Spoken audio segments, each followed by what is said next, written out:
101 টাকা কাবিনে বিয়ে করব। ও আপনার যিনি হাজবেন্ড হবেন উনি বললেন 101 টাকা কাবিনে বিয়ে করবে, এতে করে ভালোবাসা থাকবে নাকি?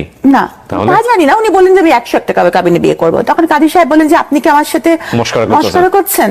আসলে আমি আমার এই কথাটা মানে কোন মিডিয়াতে এখন পর্যন্ত বলিনি, কখনোই বলিনি যে আসলে আমার খুব ছোটবেলায় বিয়ে হয়েছে। আমার পরিবার থেকে বিয়ে দেওয়া হয়েছিল। খুব ছোটবেলায় বলতে ধরেন তখন আমি মেডিকেল কলেজে ফার্স্ট ইয়ার। ওকে, পারিবারিক ভাবে হয়েছিল বিয়েটা? হ্যাঁ, মানে কি বলবো, এখন ভাবি যে হয়তো ওই কারণেই আল্লাহ আমাকে শাস্তি দিয়েছে যে আমি তার সাথে সংসারটা করতে পারিনি, এই জন্য হতে পারে।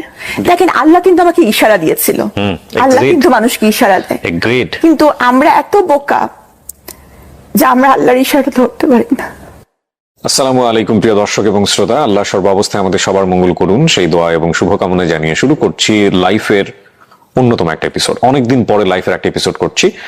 প্রথমে আপনি নামটা আপনার মুখে একটু বলেন, আপনার পুরো নামটা। আমার পুরো নাম হচ্ছে সাবরিনা শারমিন হোসেন মিষ্টি।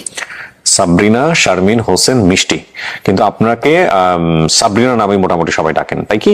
নাকি মিষ্টি নামে? মিষ্টি নামে। মিষ্টি নামে, আচ্ছা।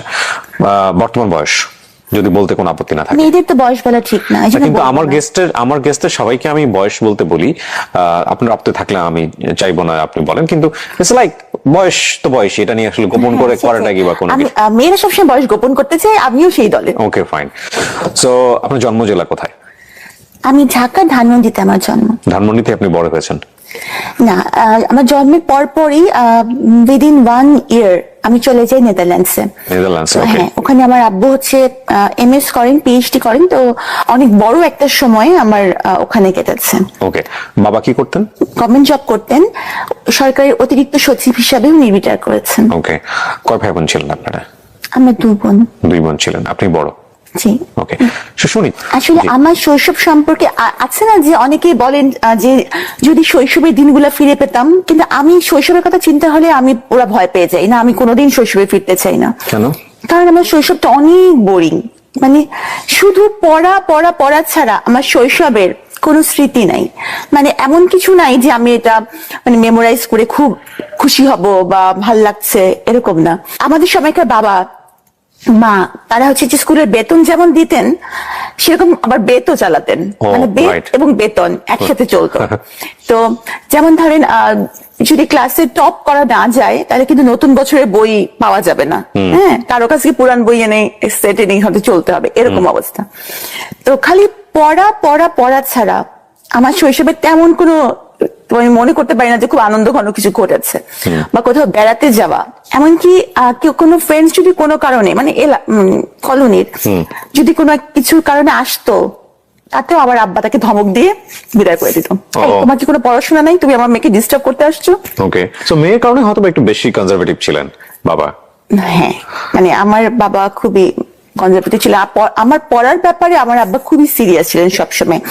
কারণ যেহেতু আমাদের কোনো ভাই নেই, হয়তো উনি মানে তার ছেলে নেই এই একটা অতৃপ্তি হয়তো তার মেয়ের বড় মেয়ের মধ্যে দিয়েই হয়তো উনি এটা কি করতে চাচ্ছিলেন, এই জন্য খুব বেশি পড়াশোনার উপরই ছিল। আর আমি এত পড়তাম যে আমাকে বছরে 2 সেট বই কিনতে হতো, কারণ হচ্ছে বইগুলো ঝুরঝুরা হয়ে যেত। ওকে, স্টুডেন্ট হিসেবে কেমন ছিলেন? স্টুডেন্ট হিসেবে ফাটাফাটি। কোথায় কোথায় পড়েছেন একটু ধারাবাহিকভাবে চাই আমরা। এরপর তো নেদারল্যান্ডস থেকে যখন ফিরলাম তখন কোন ক্লাসে ভর্তি হলেন? তখন আমি 7-এ। ক্লাস 7 এসে ভর্তি হলেন। তো নেদারল্যান্ডস থেকে এসে ক্লাস 7-এ বাংলাদেশের এরকম একটা পরিবার। বাবা কোন মন্ত্রণালয়ে ছিলেন ওই সময় দায়িত্বে? তখন আব্বা এসেছিলেন, তখন আব্বা ইআরডিতে ছিলেন। ওকে, মানে আমার এত ভালো মনে নাই তখন আসলে এইসব মন্ত্রণালয়ের বিষয়গুলা বা এগুলো আমি অত ভালো বুঝতাম না। আর আমার আব্বা ছিলেন অ্যাডমিন ক্যাডার। ওকে, আমি অত বেশি আব্বার। মা কি ছিলেন? হাউসওয়াইফ? আমার আম্মা তখন হাউসওয়াইফ ছিলেন। ওকে, মানে প্রথমে উনি চাকরি করতেন, কিন্তু পরে আমি যখন মানে হলাম পরে উনি আর চাকরিতে যাননি, যে মেয়েদেরকেই বড় করবেন। আমরা তো 2 বোন বলেছি। এজ গ্যাপ 2 বোনের খুব বেশি না। খুব বেশি না। মা কি করতেন? মা কি পড়ার মধ্যে রাখতেন বাচ্চাদেরকে, ঠাকুর পড়াশোনার মধ্যে? না যে বাবা একটু কঠিন হলে মা একটু নরম স্বভাবের হয়। আমার বাবা মা দুইজনই সমান তালে কঠিন। মানে কোথাও গিয়ে আর ধরেন কোনো কারণে আমার আব্বা বকা দিচ্ছে, তখন আমার আম্মু এমন ভাব করবে যে কিছু শুনতেই পাচ্ছেন না, মানে উনি যে আসবেন বাঁচাতে তা কিন্তু না। মানে দেখা যাবে যে বাবা মা দুজনই সমান তালে শাসন করেছেন। তবে আমি মনে করি যে খুব বেশি শাসন করাটা আসলে ভালো না। কারণ বাবা মার সাথে একটু বন্ধুত্বপূর্ণ সম্পর্ক হলে অনেক কিছু শেয়ার করা যায়, বা অনেক কিছু মানে ভয় থেকে যদি বাচ্চারা বাবা মাকে কিছু না বলে তাহলে সেটার ইম্প্যাক্ট কিন্তু ভালো হয় না। এই জন্য আমার মনে হয় যে শৈশবে বাবা মার এই যে একটা, আর মানে ওই সময় আমাদের সময়কে বাবারা চাইতেন যে একটা ভয়, এবং আমার মনে হয় যে বাবারা বোধহয় সেটা এনজয়ও করতেন, যে সন্তানরা তাকে ভয় পাচ্ছে, শ্রদ্ধা করছে এরকম। কিন্তু আসলে ভয় জিনিসটা কিন্তু দূরত্ব তৈরি করে। হ্যাঁ, তো এই কারণে দেখা গেছে যে আমি কিছু হয়তো মনে কিছু আসলেও সেটা বাবা মার সাথে শেয়ার করতে পারতাম না। আর যারা একটু ভালো স্টুডেন্ট হয় তাদের সাধারণত কিন্তু বন্ধু কম থাকে। হ্যাঁ, তো ওরকম বন্ধু আমার ছিল না ক্লাসে। বাবা মাও যদি বন্ধু না হয়, ক্লাসেও যদি বন্ধু না থাকে, তাহলে কি এটা একটা কষ্টেরই ব্যাপার। তো টাইম পাস করতেন কিভাবে? তবে ডায়েরি লিখতাম। ওই লেখালেখির যে সেই যে একটা সেটা কিন্তু ওখান থেকেই বোধহয় শুরু, যে নিজের কথাগুলো একটু লিখে রাখা। ওকে ওকে। এসএসসি রেজাল্টও খুব ভালো ছিল, মানে আমি দুটো মিলিয়ে হাইয়েস্ট নাম্বার নিয়ে সলিমুল্লাহ মেডিকেল কলেজ যে ভর্তি হই, হাইয়েস্ট নাম্বার নিয়ে। দুটো মিলিয়ে বলতে মানে এসএসসি এবং ইন্টার? এসএসসি নাম্বার মিলিয়ে আমার নাম্বার ছিল হাইয়েস্ট। ওকে। মানে যারা আমরা সলিমুল্লাহ মেডিকেল কলেজে ভর্তি হয়েছিলাম। আর 1.7 এর জন্য আমি ঢাকা মেডিকেল কলেজে হইনি। ওকে। তো আমার আম্মুর খুব ইচ্ছা ছিল যে আমি ডক্টর হই, কারণ একবার একজন ডক্টরের কাছে গিয়ে আম্মু খুব মানে আম্মু যেটা বলেন আর কি, একটু কষ্টকর একটা পরিস্থিতির শিকার হয়েছিলেন। হ্যাঁ, মানে মোটামুটি তখন আমি প্রচন্ড অসুস্থ। তো আম্মু তখন আমাকে নিয়ে নেদারল্যান্ডস থেকে ফিরেছেন, ডক্টরস এর খুব রুড ব্যবহার আম্মু পেয়েছিলেন। তো তখন আম্মু বলেন যে ডাক্তার যদি এমন হয় তাহলে মানুষ কোথায় যাবে, তাহলে আমার মেয়েকে আমি ডাক্তার বানাবো এবং তার ব্যবহারটা হবে সবার সাথে খুব নরম, ফ্রেন্ডলি। এবং তো আমি আমার জীবনে, আমি জানি না মানুষ কি ভাববে, তবে আমি আমার জীবনে খুব চেষ্টা করেছি যে মানুষের সাথে ওরকম, আমার রোগীদের সাথে নরম ব্যবহারটাই করার। সো আপনার মা টার্গেট করে, আপনার বোনও কি ডাক্তার হয়েছেন? না। ওকে। তো আপনি সলিমুল্লাহ মেডিকেল কলেজে পড়লেন, এমবিবিএস ওখানে কমপ্লিট করলেন, রাইট? ইন্টার্নশিপ করার পর আপনার স্পেশালিটি কোন দিকে গ্রো করলো? ভেবেছিলাম আমি গাইনি অ্যান্ড অবস নিয়ে পড়বো, তো আমি সেটা নিয়ে পড়া শুরু করলাম। তো এফসিপিএস পার্ট 1 করার পর আমি ট্রেনিং করলাম, কিন্তু পরে আমার মনে হলো যে না, আমি আসলে এমন কিছু করব যেটা সবার জন্যই চ্যালেঞ্জিং। কার্ডিয়াক সার্জন, ছেলে হোক বা মেয়ে, সংখ্যায় কম এবং পড়াটা কঠিন, এবং এজন্যই আমি কার্ডিয়াক সার্জারিতে সুইচ করব। তখন আমি আবার এফসিপিএস পার্ট 1 করলাম, কার্ডিয়াক সার্জারিতে করে ট্রেনিং করলাম। ট্রেনিং করে আবার যখন রেসিডেন্সি প্রোগ্রাম করা হলো বঙ্গবন্ধুতে, তখন আমি রেসিডেন্সি প্রোগ্রামে ঢুকলাম। ওকে। এটা হচ্ছে মানে এমএস কোর্স, 5 বছরের, পুরোটা সময় ওখানে ইনভলভ থাকতে হবে। ওকে। এবং প্রতি 3 মাস অন্তর অন্তর বিভিন্ন ডিপার্টমেন্টে প্লেসমেন্ট হবে এবং বিভিন্ন ডিপার্টমেন্টে পরীক্ষা হবে। এভাবে করে করে আস্তে আস্তে মানে কমপ্লিট মনিটরিং সিস্টেমের মধ্যে থেকে পড়াশোনা করা। সো আপনি এই কমপ্লিট করার পরে প্র্যাকটিসে গেলেন কত সালের দিকে? প্র্যাকটিস মানে আমার তো ইন দি মিন টাইম কিন্তু সরকারি বিসিএস ক্যাডার। আমি কততম বিসিএস এ? আমরা 27তম। প্রথমেই হয়ে গেছে আপনার? আমি এক চান্সে বিসিএস পাস করেছি। ও ওয়াও। ওয়াও কেন?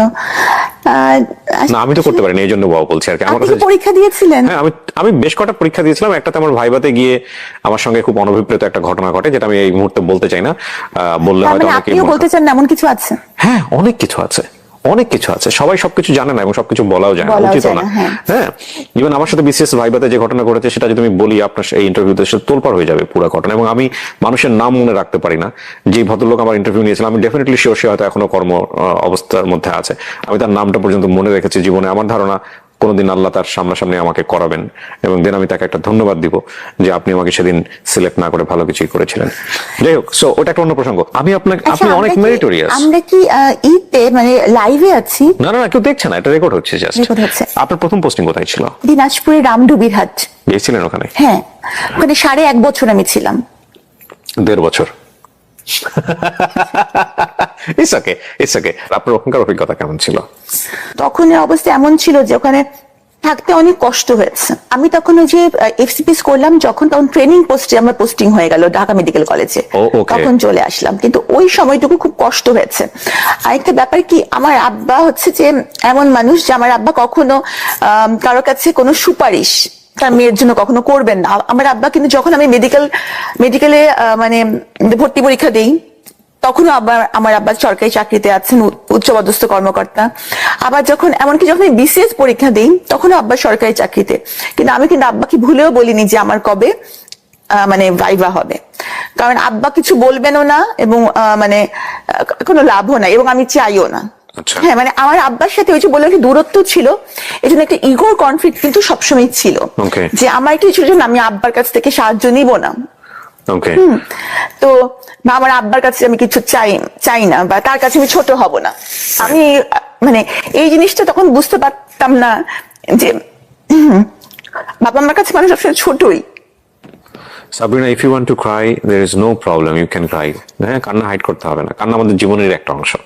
কাঁদতে পারাটা একটা বিশাল গুণ, সবাই কাঁদতে পারে না। হ্যাঁ, এবং যারা কাঁদতে পারে না তারা আমি মনে করি অনেক কষ্টের মধ্যে থাকে। আল্লাহ আমাদেরকে চোখের পানি দিয়েছে আমাদের কষ্ট নিবারণ করার জন্য। So if you want to cry you can cry, no problem. আপনি এফসিপিএস করার জন্য আপনি ঢাকাতে হ্যাঁ, আসলেন। পার্টনার পরীক্ষা দিয়ে ট্রেনিং পোস্টে ঢাকা মেডিকেল কলেজে আমার পোস্টিং হলো। ওকে, সো ওখানে আসলেন এবং আসার পরে আপনি পড়াশোনা করছিলেন এবং ডেফিনেটলি তখন আপনার বিয়ে হয়নি, হয়েছে কি? আমি জানি না আপনার লাইফ সম্পর্কে, যে কোনো আমি জিজ্ঞেস করছি। আসলে আমি আমার এই কথাটা মানে কোনো মিডিয়াতে এখন পর্যন্ত বলিনি, কখনোই বলিনি, যে আসলে আমার খুব ছোটবেলায় বিয়ে হয়েছে। আমার পরিবার থেকে বিয়ে দেওয়া হয়েছিল খুব ছোটবেলা বলতে? ধরেন তখন আমি মেডিকেল কলেজে ফার্স্ট ইয়ার। ওকে, পারিবারিক ভাবে হয়েছিল বিয়েটা? হ্যাঁ, আমাদের ফ্যামিলির মেয়েরা সবাই খুব সুন্দরী এবং তারা কখনো কোনো চাকরি করে না বা চাকরি করতে তাদের প্রয়োজন হয় না। তো তারা সবাই স্বাভাবিকভাবে বড় লোকের ওয়াইফ। তো আমার কিন্তু পড়াশোনার প্রতি অসম্ভব ঝোঁক ছিল। তো মানে আমি ঠিক সংসার করা বা এই জিনিসটার মতো ম্যাচিউরিটি বা কিছু আমার ছিল না। তো আমি দেখা যেত যে আমার বাবার পাশে থাকতাম এবং আমি খালি পড়তাম, মানে সংসার করা ওইভাবে যাওয়া হতো না, না? আমি কখনোই যেতাম না। হ্যাঁ, তো এই কারণে দেখা গেছে যে আমার ওই সংসারটা টেকেনি। এইখানে একটা লম্বা গল্প। ওই সংসারটা কত বছরের ছিল আপনার প্রথম বিয়ের সংসারটা? যেভাবে থাকুক না কেন, মানে ডিভোর্স হওয়া পর্যন্ত কত বছর? 4-5 বছর। মানে আপনি বিসিএস এ জয়েন করেছেন না তারই আগে ডিভোর্স হয়ে? তার আগে ডিভোর্স হয়ে গেছে। আচ্ছা, এখানে একটা বিষয় আমরা একটু বলে রাখি। আপনারা যেহেতু সামাজিক যোগাযোগ মাধ্যমের কল্যাণে হোক বা করোনাকালীন সময় ওনাকে নিয়ে প্রচুর রিপোর্ট হয়েছে সে কারণেই হোক, তো সুতরাং ওনার ফেসটা অনেক নন। আর আমাদের অনুষ্ঠানের ডিসক্লেইমারে কিন্তু একটা কথা আমরা স্পষ্টভাবে সবসময় বলে দিই যে কোনো লাইফের গল্প এখানে যখন বলা হয় তখন দুটো বিষয় আমরা খেয়াল রাখি। এটা একটা একপাক্ষিক বক্তব্য, আর এটা কোনো ইনভেস্টিগেটিভ শো না।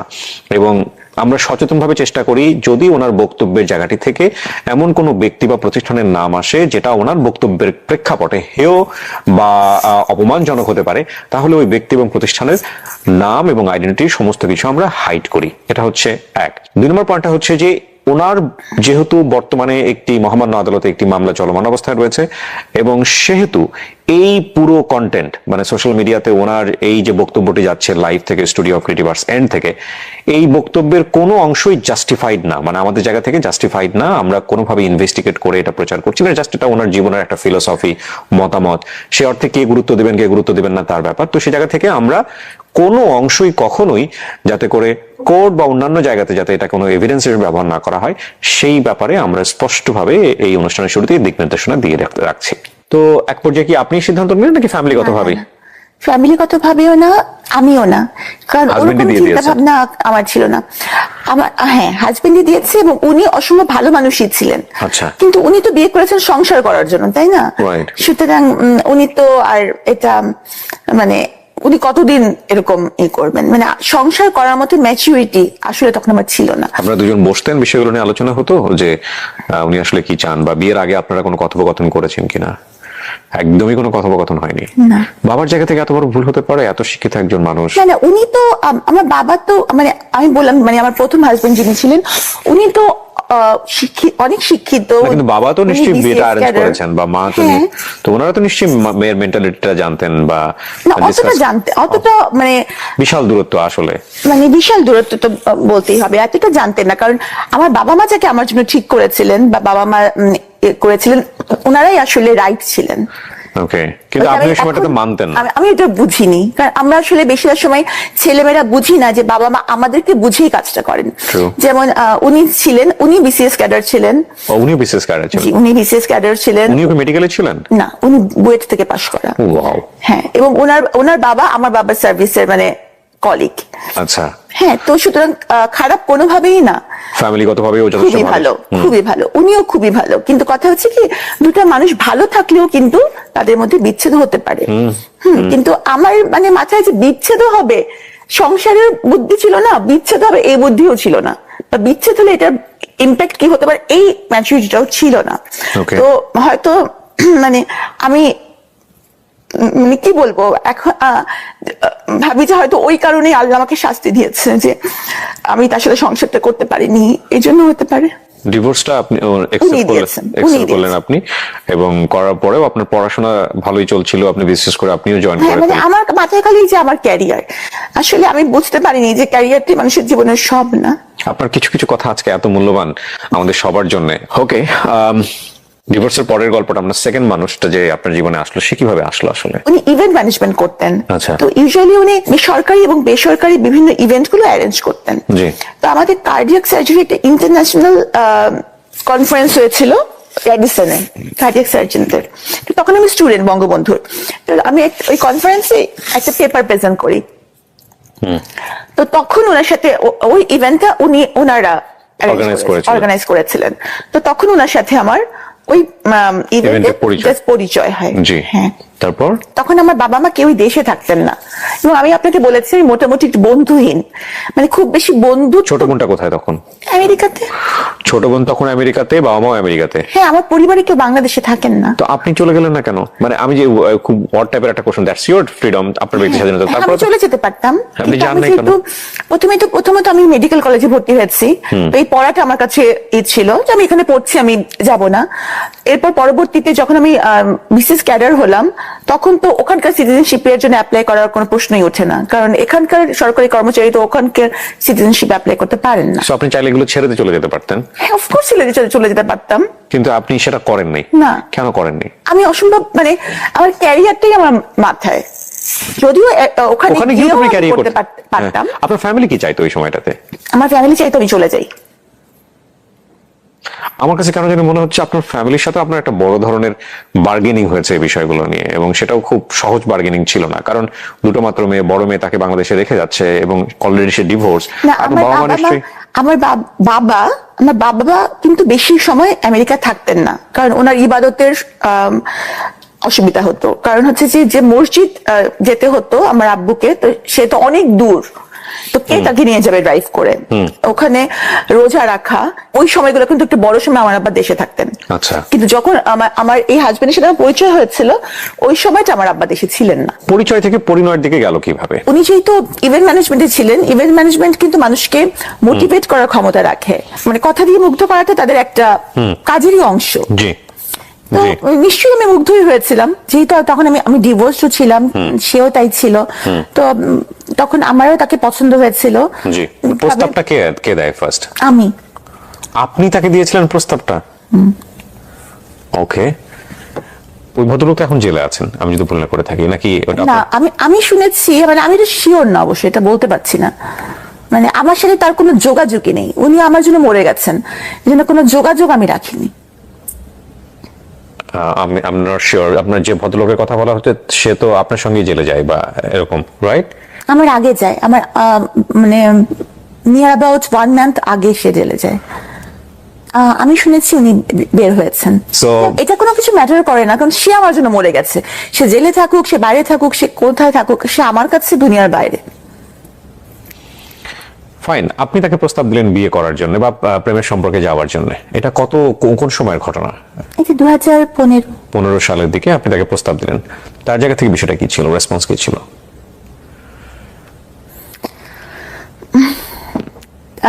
তাহলে বিয়ের ঘটনাটা বলতে হবে। হ্যাঁ প্লিজ, আমি তো শোনার জন্য অপেক্ষা করছি, বলেন না। আমি ভাবছিলাম যে কোনো সম্পর্কই আসলে মানে আমাদের মাথায় যে আমরা তো পুরান কালের মানুষ, বিয়েটাই আমাদের কাছে মানে জাস্ট ফ্রেন্ড তো টাইপের, এটা তো আর তখন না আমাদের। তো বিয়ের কথাটা আমি বলেছি যে তাহলে আমরা বিয়েই করবো। পরিচয় মাত্র 3 মাসের কিন্তু। হ্যাঁ, তো আর আব্বা আম্মাকে তো বলা যাবেই না, আব্বা আম্মা দেশেও নাই, আর আমার আব্বা আম্মা কখনো এই বিয়েতে জীবনেও রাজি হবে না, জীবনেও না। তো আমি বললাম, তো উনিও বললেন যে হ্যাঁ ঠিক আছে। তো ওনার কিছু আত্মীয় স্বজন, আবার আমার ফ্রেন্ডসরা ছিল, বান্ধবীরা মেডিকেল কলেজের। বিয়ের দিনকে তো আমার ওরা হলুদ টলুদ লাগালো, তো হলুদ লাগানোর পর সেদিনই সন্ধ্যাবেলা বিয়ে হবে, এরকম একটা। মানে ওইভাবে ওনার ফ্যামিলিও ইনফর্ম ছিল না যে আপনাকে বিয়ে করতে ওনার হচ্ছে? ফ্যামিলিরও কেউ খুব একটা এখানে থাকে না। মানে ওই সময়টা থেকে আপনি ওনার সম্পর্কে খুব ভালো করে জানতেন আগাগোড়া? হয় নাকি এত মেরিটোরিয়াস একটা মেয়ে? আসলে কিছু কিছু আসলে জায়গায় একটা মানুষ যে পড়াশোনা করলে সব দিক দিয়ে খুব একেবারে মানে সবাই এটাই বলে যে হ্যাঁ সে ডাক্তার, সে কেন এটা জানবে না বা বুঝবে না, কিন্তু সবসময় কি এটাই যে আমি আমি মেধাবী আপনার হলে সঙ্গে একমত কিন্তু আমি আমার দর্শকদেরকে ইনফ্লুয়েন্স করতে চাই না এই বিষয়ে। আমি ব্যক্তিগতভাবে আপনার সঙ্গে একমত। কেন একমত বলছি, যে মানুষজন বলে না, গুরুজনরা বলে না যে প্রেম একটা বোকা, প্রেম অন্ধ করে দেয় মানুষকে, প্রেম একটা ইলিউশন। জীবনে কখনো কখনো এই জিনিসটা চরম পর্যায়ে সত্য, এবং সেটা আমরা ধাক্কা না খাওয়া পর্যন্ত আসলে বুঝতে পারি না। এবং এই ধাক্কাটা কারো কারো জীবনে খুব অল্প সময় চলে আসে, আবার কারো কারো জীবনে খুব লম্বা সময়ের পরে আসে। বাট এই ধাক্কা কারো জীবনে না আসুক সেটার জন্য আবার এটা ঠিক যে এই ইলিউশন থেকেও অসংখ্য ভালো ঘটনার জন্ম হয় পৃথিবীতে, তাই না? তবে এটা ঠিক যে ওই লাভ এক ধরনের মোহ, এবং এই মোহতে অনেক বড় বড় জিনিস মানুষ ওভারলুক করে যায়, অনেক বড় বড় জিনিস, ব্যাপারে কোনো সন্দেহ নেই। আপনি ওনার সম্পর্কে তেমন কিছু জানতেন না, আর উনি তো মোটামুটি জানতো বোধহয় আপনার সম্পর্কে, যে আপনার ফ্যামিলিরা কারা কারা আমার আছেন। সম্পর্কে সব জানতো। আমার সম্পর্কে এখনো তো আমি অনেকের সম্পর্কে জানি না, কিন্তু সবাই তো আমার সম্পর্কে জানে। সো না, ডেফিনেটলি আপনার সেই সময় তো সেরকম অবস্থা ছিল না, আর এখনকার জানার অবস্থা তো অন্য কারণ। মানে অনেকে জানার আগ্রহ থাকে, তো আমার মনে হয়নি যে আমার কিছু জানার দরকার, বা কার মাধ্যমে জানবো, কাকে জিজ্ঞেস করবো তার সম্পর্কে, মানে এরকম। আর সে তো আর কোনো মানে এখানকার কোনো স্টুডেন্ট ছিল না যে তার কলেজে গিয়ে আমি জিজ্ঞেস করবো, বা এটা আমার মাথায় আসে না যে কিছু আমার জিজ্ঞেস করা লাগবে। আচ্ছা, হ্যাঁ, এটা আমার মাথায় আসে নাই, সত্যি কথা যেটা। সো তারপর কি হলো? তো তখন ওই যে সেদিন বিয়ের সন্ধ্যায় ঘটনা, আমার হ্যাঁ। বিয়ে। হ্যাঁ, তারপর তো উনি আসলেন, আমার ফ্রেন্ডসরা ছিল, এসে উনি বললেন যে আমি তো বিয়ে করব না। ও তখন আমার মনে হলো যে কি মানে এটা কেমন কথা, মানে আমার ফ্রেন্ডসরা আমাকে হলুদ লাগাইছে যে আমার বিয়ে হবে, আর অলরেডি কিন্তু আমার একটা বিয়ে, আমার জীবনে এরকম একটা ঘটনা আছে। ওনার লাইফে কি এরকম কিছু ছিল আপনার মতো? হ্যাঁ, আমি পরে জানতে পেরেছি। তখন পর্যন্ত আপনি কি জানতেন এটা বলেন আমার। তখন পর্যন্ত জানতাম যে উনি বিবাহিত এবং ডিভোর্সড। ও, তখন পর্যন্ত আপনি জানতেন যে আপনার মতো উনিও বিবাহিত, ডিভোর্স, এবং ওনার কোনো বাচ্চা কাচ্চা নাই? না, বাচ্চার কথা জানতাম, বাচ্চা আছে এটা জানতেন আপনি? জানতাম। ওকে, ফাইন। কিন্তু তখন আমার কাছে এটা মনে হলো যে এটা একটা মানে আমিও তখন এমন ছিলাম যে আমার কাছে মনে হলো যে ইগোর ব্যাপার, কি আমাকে বিয়ে করবে না, মানে আমাকে কেউ বিয়ে করবে না, এটা কেমন কথা? কিসের কমতি আছে আমার, হ্যাঁ, যে কারণে আমাকে বিয়ে করবে না? হ্যাঁ, মানে আমার এরকম মনে হলো। আসলে অনেক মানুষ অনেক বিশেষ করে সিচুয়েশন মানুষ অনেক বোকা হয়ে যায়। আমি তো তখন মানে করবে না, বিয়ে করবে কি মানে হতে পারে, কারণ ওনার ব্যাখ্যা হচ্ছে যে বিয়ে করলে ভালোবাসা কমে যায়, বিয়ে করলে ভালোবাসার মরণ হয়। এজন্য আমি যেহেতু সাবিনা বলতো না, মিস্ত্রি বলতো। মিশ্রি? হ্যাঁ, মিস্ত্রি। মিষ্টি না বলে মিশ্রি বলতো? হ্যাঁ, বলতো যে মিশ্রির মতো মিষ্টি, এ কারণে মিস্ত্রির মতন অনেক সাদা, এজন্য। ও আচ্ছা, ঠিক আছে। হ্যাঁ। তো বলতো যে আমি মিস্ত্রিকে তো অনেক ভালোবাসি, তো এই জন্য ভালোবাসলে মানে বিয়ে করলে ভালোবাসার মরণ হয়, এই জন্য বিয়ে করবো না। তো এই ধরনের অদ্ভুত কথা শুনতে সবাই খুব আর আমি তো তখন চরম পরিমাণে কান্নাকাটি যে আমার তো এখন মান সম্মান চলে যাচ্ছে ফ্রেন্ডসদের সামনে। মানে তখন আমার সবকিছু বাদ দিয়ে এটাই মনে হলো। আচ্ছা, গেল, যাই হোক। তারপরে তাকে অনেক ভাবে রাজি করানো হলো। আমার যে ক্যামেরাম্যান ছিল, ফটো তোলার জন্য এসেছিল, সেই ক্যামেরাম্যান ক্যামেরা ফেলে ভেউ ভেউ করে কাঁদছে। ওহো, কান্নার কথা আপনার, সে ক্যামেরাম্যান কাঁদতেছে, আমি বুঝলাম। সবাই কাঁদতেছে। ওকে, ফাইন। মানে আমার ক্যামেরাম্যান কাঁদতেছে, ছবি তুলতে পারতেছে না বোধহয়, পেমেন্ট পাবে নাই আমার এই জন্য বিয়ের। ওকে, তারপর? হ্যাঁ, তো মানে শুনতে আপনার কাছে মনে হচ্ছে খুব মজা না, কিন্তু তখন আমার কাছে মনে হচ্ছিল যে আমার I feel you definitely, it's a very important thing. মনে হচ্ছিল আমি খুবই মানে। কিন্তু আপনি যদি আজকের কথা চিন্তা করেন, সেই সময়টা যদি আপনি এগ্রি করে নিতেন, তাহলে কি হতো? আমি বলি ঘটনাটা আছে, আমি তখন অপমানের শেষ আছে যে এটা কি, আমি অনেক কাঁদতেছি, সবাই কাঁদছে, আমার ফ্রেন্ডসরা তো মরা কান্না জুড়ে দিচ্ছে। হ্যাঁ, শেষ পর্যন্ত সবাই বুঝাই টুঝাই, তারও আত্মীয় স্বজন যার যে কয়জন ছিল বুঝে রাজি করালো, ঠিক আছে। তো এখানে এরকম হলুদ হয়ে গেছে, এরপর তুমি না করছো তো ঠিক না। আচ্ছা, তখন সে রাজি হলো। পরে কাজী সাহেবকে আনা হলো। হ্যাঁ, মোটামুটি বলাই ছিল কাজী সাহেবকে, কাজী সাহেব এই অবস্থা থেকে চলে গেছিলেন, তখন ওনাকে আনা হলো। উনি তখন আমার মানে উনি বললেন যে আমি 101 টাকা কাবিনে বিয়ে করব। ও, আপনার যিনি হাজবেন্ড হবেন উনি বললেন 101 টাকা কাবিনে বিয়ে করবে, এতে করে ভালোবাসা থাকবে নাকি? না, তা জানি না। উনি বললেন যে আমি 101 টাকা কাবিনে বিয়ে করব। তখন কাজী সাহেব বলেন যে আপনি কি আমার সাথে মশকরা করছেন? আর মানে দেনমোহরটা কিন্তু মেয়ের স্ট্যাটাস, মেয়ের শিক্ষাগত যোগ্যতা, মেয়ের ফ্যামিলি, মানে এখন যেহেতু আমি ল পড়ি, এখন আমি জানি যে এগুলো দেখে নির্ধারণ করা হয় হ্যাঁ, ইচ্ছে মতো কিন্তু এটা করা যায় না। দেনমোহরটা অথবা মেয়ের নিকটাত্মীয় কত কাবিন হয়েছে সেটা দেখে। তো কাজী সাহেব তো খুব রাগ, তো কাজী সাহেব চলে গেলেন। উনিও কাজী সাহেবেরও তো লস। হ্যাঁ, কাজী সাহেবের কি লস? লস আছে কেন? আমি যতদূর জানি যে দেনমোহরের উপর একটা ওই 1000 টাকা দেওয়ার কিছু একটা ব্যবস্থা। দেনমোহরটা কিন্তু মজার বিষয় না আসলে। দেনমোহরটা মেয়েদের অধিকার। হ্যাঁ, অফকোর্স এগ্রিড। হ্যাঁ, এটা কিন্তু যৌক্তিক বাংলাদেশের অনেক অধিকার। প্রেক্ষাপটে এটা খুব মজার বিষয়, এবং এটা নিয়ে যথেষ্ট রকমের এক ধরনের ব্ল্যাকমেইলও হয়। এই ব্যাপারে কোনো সন্দেহ না, নেই। দেনমোহর নারীর অধিকার এবং এটা আদায় করতে হবে। রাইট, এবং ইসলাম এটাকে পূর্ণ সমর্থন দিয়েছে, একদম, এবং একদম। সেই দেনমোহরই হওয়া উচিত যেটা ছেলের পক্ষ থেকে পরিশোধ করা সম্ভব। Right. ছেলের পক্ষ থেকে পরিষদ এবং ছেলের কিন্তু অবস্থা বেশিরভাগ সময় আমরা অনেক সময় দেখি যে দেনমোহরটা এমন নির্ধারণ করা হয় যেটা করে একদম গলের কাটা হয়ে যায়, মানে ডিভোর্স দিয়ে দিলে যাতে বের হতে না পারে এমন। না, যাই হোক, ওটা অন্য যাই হোক, প্রসঙ্গ। এটা তো তো আপনাকে দিল 101 টাকা, আপনি প্রশ্ন বলেন। করলেন। হ্যাঁ, না, আমি যে সে যে রাজি হয়েছে এটি তো আমি খুশি। তো যাই হোক, তো কাজী তো চলে গেলেন। তা আবার নতুন করে দেন দরবার শুরু হলো। হ্যাঁ, পরে কাজী সাহেবকে আবার রিকোয়েস্ট করে ফিরায় আনা হলো। দেখেন, আল্লাহ কিন্তু আমাকে ইশারা দিয়েছিল। আল্লাহ agreed. কিন্তু মানুষকে ইশারা দেয়। এগ্রিড। কিন্তু আমরা এত বোকা যে আমরা আল্লাহর ইশারা ধরতে পারি না। এটা কি 101 টাকাই হয়েছে? না, 1,01,000 টাকা হচ্ছে। 1,01,000 টাকা দেনমোহর, 101 টাকা দেনমোহর ধরা যায় না। না, 101 টাকা দেনমোহর এটা কখনোই সম্ভব না। আমার সামাজিক অবস্থান, ওনার ইনকাম, এই সবকিছু মিলাই কিন্তু দেনমোহর একটা মজার বিষয় না কিন্তু। এটা আমি আরো ভালো করে জানলাম যখন আমি ল পড়ছি। তো যাই হোক, এই ঘটনার পরে আমার খুব অপমান বোধ হলো যে এরকম কাউকে বিয়ের রাতে এরকম একটা খুব বাজে মানে, ঘটনা। হ্যাঁ, তখন আমি রাগ করে বললাম যে ঠিক আছে তাহলে। এরপর আমি চলে গেলাম আমার বাসায়। তো এই ঘটনার আরো 3 মাস পরে আমি তার সাথে সংসার শুরু করি। কারণ 3 মাস কোনো যোগাযোগ ছিল না ওনার সঙ্গে আপনার? প্রথম দিকে আমি যোগাযোগই রাখিনি, কারণ আমার খুব অপমানিত বোধ হচ্ছিল যে এই ঘটনাটার পরিপ্রেক্ষিতে। 5 মাস পর আমি জানতে পারি যে ওনার কিছু আছে, যে কারণে উনি থেকেছিলেন আর কি। কিভাবে জানলেন আপনি? কার কাছ থেকে জানলেন বিষয়টা? মানে যখন ওনার কিছু আচরণ দেখলাম, বিভিন্ন আচরণ দেখলাম, তখন ওনার পরিবারের সাথে যোগাযোগ, আমার কথাবার্তা, তখন থেকে ইতিমধ্যে ওনার পরিবারের সাথে, ওনার মার সাথে, সবার সাথে যোগাযোগ হয়েছে। তখন তাদের কাছে জানতে পারলাম উনি কিন্তু আমাকে প্রচন্ড ভালোবাসতেন। এই বিষয়ে কিন্তু কোনো সন্দেহ নেই, মানে খুবই ভালোবাসতেন। কিন্তু আবার উনি আবার ডেসপারেটও ছিলেন খুব বেশি, যেমন গায়ে হাত তুলতে বিন্দুমাত্র ওনার দ্বিধা ছিল না। তো বিয়ের 5 মাস পরে এটা আমি জানতে পারলাম। তো তখন কিন্তু আমি চাইলে চলে যেতে পারতাম, তখন কেউই জানে না বিয়ের ঘটনাটা আমাদের। কিন্তু আমি তখন তাকে দেখেছি রোগী হিসাবে, যে আমি যদি চলে যাই তখন সেটাকে আরো বেশি রোগী হয়ে যাবে। মানে বাবা মাও কাছেও একটা মান সম্মানের ব্যাপার। বাবা মা জেনেছে ততদিনে যে আপনি বিয়ে হ্যাঁ, করেছেন? ততদিনে বাবা জেনেছে। কি বলেছে? বাবা মা তো প্রথম 1 বছর আমার সাথে কথা বলেনি। হ্যাঁ, তখন যদি আমি আমার বাবা মাকে বলি যে আমি খুব কষ্টে আছি, বা সে আমার গায়ে হাত তোলে, তখন বাবা মা কি করবে? তখন তো বাবা মা বলবে আগেই মানা করছিলাম। তা আমার মাথায় তখন থাকলো যে না, বাবা মার কাছে ছোট হওয়া যাবে না। আমি আসলে বুঝি নেই যে বাবা মার কাছে মানুষ সবসময় ছোটই থাকে। তো যাই হোক, কিন্তু এটা সত্য যে সে আমাকে ভালোবাসতো। টেম্পার লুজ করতো? হ্যাঁ, অল্পতেই। বিষয়টা একপাক্ষিক কিনা, নাকি আপনিও রেগে যে আপনিও অনেক সময় করতেন? না, আমি করতাম। প্রথম এক সহ্য করে মেয়েরা, তারপরে দেখা গেল যে সে হয়তো বা সেও তখন একই ভূমিকায় চলে যায়, এরকম হয়েছিল কিনা? না, আমার চিন্তা ভাবনাটা অন্যরকম ছিল। কি ছিল আপনার চিন্তা ভাবনা?